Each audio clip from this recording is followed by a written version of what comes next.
In 1955, many rural children did not learn their most vital skills in a classroom.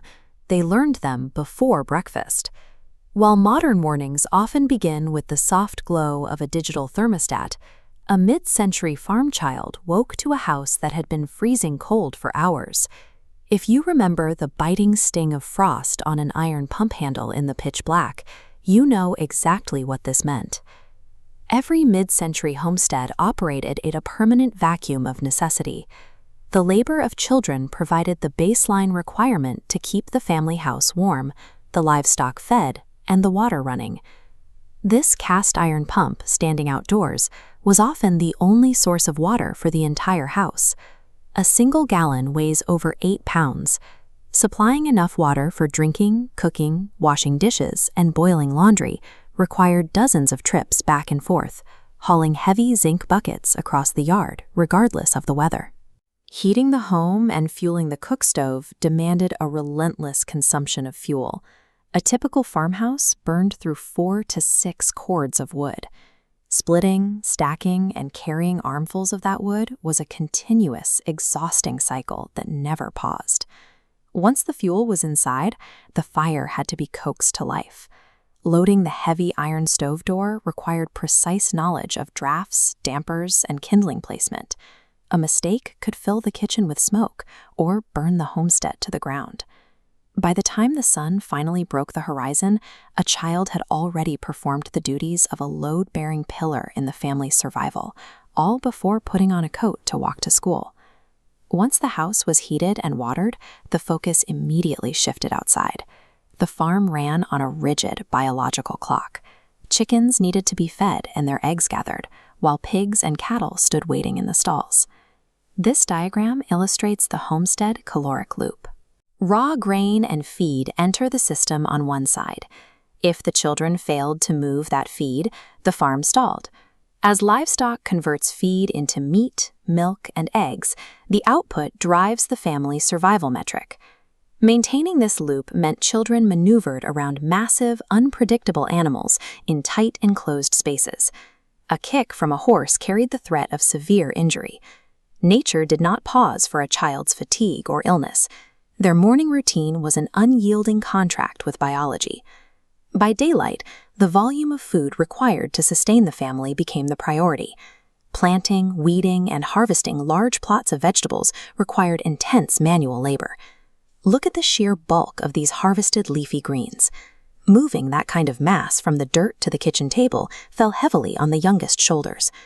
The cash required to replace broken tools or ruined clothes rarely existed. Every household operated in a strict economy of repair. Throwing an item away because a single part broke was simply out of the question. Here, a boy kneels directly on the concrete, repairing a dismantled bicycle frame.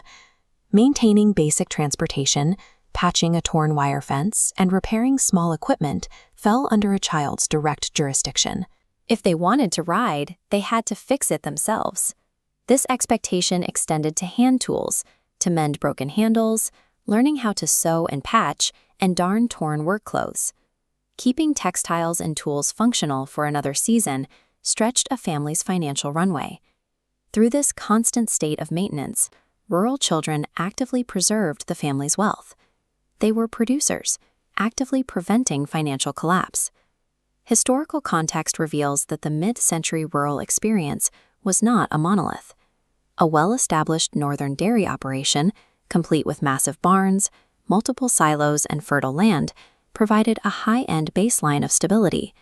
Contrast that with a struggling southern dirt farm, or the inequities of sharecropping. For families lacking land ownership or facing systemic racial barriers, access to quality tools, workable soil, and financial safety nets was virtually non-existent.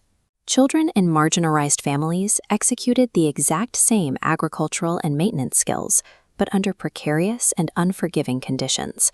For these families, a bad harvest meant immediate destitution.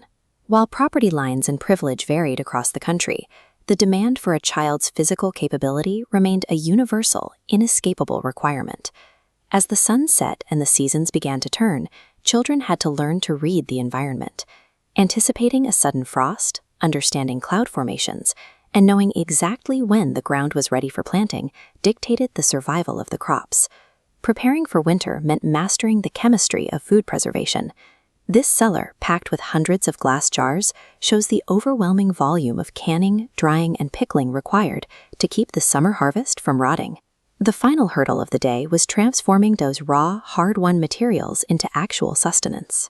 Cooking a meal entirely from scratch, managing a hot stove, and portioning out the preserved food took immense patience. These evening and seasonal tasks forced a child to think months ahead. They developed a sharp sense of foresight, managing the long-term risk profile of the household.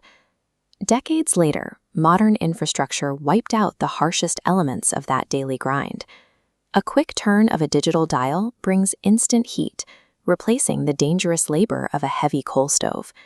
Eradicating that physical hardship was an undeniable victory. But the routine of 1955 forged something else: punctuality, caring for younger siblings, and seeing an unglamorous, difficult task through to the end built a quiet, respectful, practical responsibility. In our rush to eliminate the physical burden of the past, we inadvertently let go of the baked-in self-reliance that came with it. What did your father, mother, or grandparent know how to do that people rarely learn now? Tell us in the comments. Your memory may become part of the next story. Growing up in 1955 rural America left children with a specific, unspoken capability. When faced with a difficult or dangerous problem, they were expected to simply handle it.